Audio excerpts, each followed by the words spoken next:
another morning to be thankful for. And yeah, so here we are again. Yun guys. So, manguha ulit kami niyan. Yan, ito yung pinaka gusto ko. Ayan. Yan. Yung konti lang yung bukad. Yan guys. Dahil malapit na talagang mag-summer, mainit na, so ubusin na namin yung mga hindi pa masyadong bukadkad.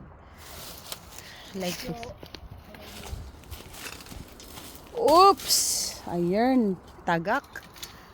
So ayan guys, dahil masyado siyang mataas, kailangan nang putulin. So yan, dito lang ako sa gilid ng aming bahay. Yan guys. Yan yung bahay namin. Yan.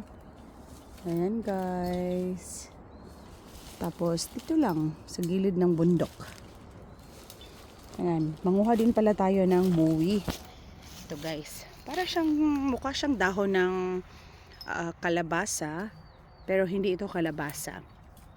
So ito yung kanyang seedlings na malapit na din mag-flower. Ayan guys, so masarap din to, i-blanch mo lang and then lagyan ng doenjang. So ayan guys, this is the perks of living in the countryside. So thank you for watching, bye!